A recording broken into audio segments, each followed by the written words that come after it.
those letters, the favorite of all is Holmes County. Well, there's some really good ones.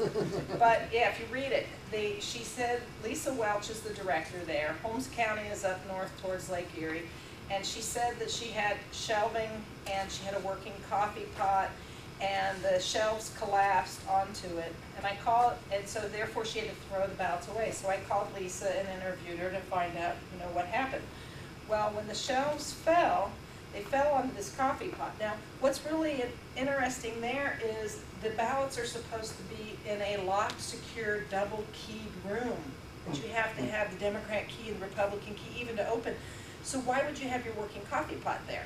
Was and you the one that made the video from New Hampshire? I made some of them, He yeah. was just talking about Yeah. that. Yeah. You guys Yeah. got it. Frank Meavers, yeah. About the seal that peeled right off. That was done later the day that I left. I was on a plane in Boston about the time she was pulling that one. It was beautiful. Yeah. We'll talk about New Hampshire in a minute. Sorry. That's okay. It was very interesting. So with it just, and this is one example of many, because I've talked to many of the boards of elections about their excuses. But she said the boxes fell and they got broken glass and coffee all over them. So I asked her, I said, well, how many boxes are we talking? What was on the shelves? And she said, 6 to 10 boxes fell. And I asked her, I said, well, how big's that coffee pot? When I was a kid, my mom had the great big one you'd take to like the PTO, like this big, and maybe it held 4 gallons. No, it was a 10 cup. Okay, imagine with those ballots, you would pretty much have to dip them like cookies, and I think you'd run out of liquid way before you made it through 6 to 10 boxes of records. Then she said there was broken glass everywhere and hot coffee, and she kept saying hot coffee, hot, hot, hot. And I'm thinking, if I spilled coffee on my table, it would remain hot for what, 30, 40 seconds, and then it's not hot anymore?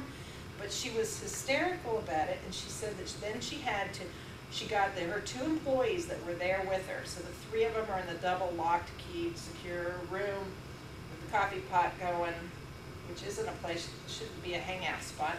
But she said then they immediately took them out to the trash dumpster and threw them away. Okay, in your home, if you broke your coffee pot, what would you do? Pick up the glass, and I talked to her about that. I said, at my house, we just pick it up and we wipe the stuff off, especially since these are federally protected. It's a felony to get rid of them.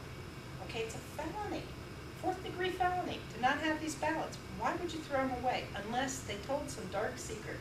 Now, the thing they have going for them, though, is the Attorney General and Secretary of State will do nothing about it. Nothing. Right. Which is truly pathetic for me, and I've been on their cases since August about it. I learned about these letters the last day or 2 of July, early August, and I've been working the issue since then. It's like, and this is just one. Some of these counties we know rig their recounts, and you can go on to, if you Google Green Party recount 2004, you can go in and actually read the observer reports. Not all of them made it up on there. I've collected some of the ones that aren't on the website from the people that helped run it. And I'm in contact with David Cobb and stuff. He's helped with some of the other records I needed.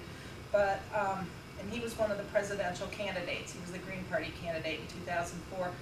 But, it's absurd. So we've got people that have broken multiple laws all over the state.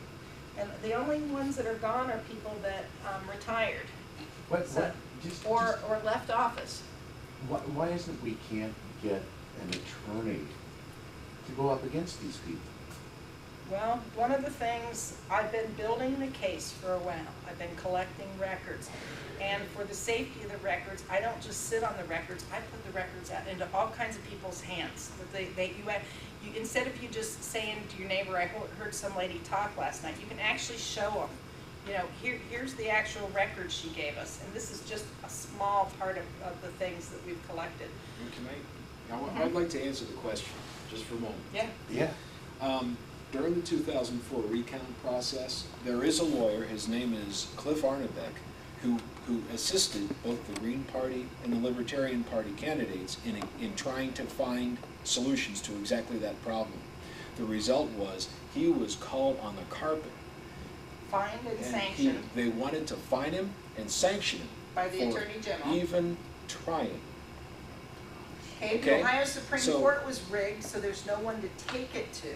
So the result was that lawyers have to think very, very carefully before they engage in this process. They have to know that they either have an absolutely open and shut case, okay, or they're so independently wealthy that they can be taken to court, federal court, okay, and to the bar. Okay, we're talking about bread and butter here, okay? And so it's really hard to find somebody who's perfectly fine giving up his career in order If they're to not protect successful. our elections. And even to do a lot of what I do. I know I've had a lot of people ask me, you know, you should go to school and be an attorney. Well, I have a sister who's an attorney, and my brother-in-law's an attorney. And I wish they'd help, but they don't. But there's a lot of stuff I can do because I'm not an attorney. Yes, yes. And anything I'll tell you about, I have all the documentation to back it up. And no one has ever called me in on any of this, and I assume the reason why is they would rather not discuss these issues in court, because I know my stuff on them, and I can only assume, I'm strong-willed enough about it, I'd win. Or at least I think I would, we'll see. They'll And, never call you in if they think you'll win. well, attorneys usually want to take on a case they think they're going to win, not one that they're going to lose, or not one where they have to talk about the fact that they destroyed federally protected ballots. I mean, do they want to go into court on that one? And, I mean, even up to the Secretary of State and Attorney General now. You know, there's a lot of things I'm asking them to do which they refuse. What about the current government? What about the governor? He's aware. If he wanted to help me, he knows where I'm at. I haven't been to his office What about since Strickland? November 30th, yeah. Strickland? Well, He backed out?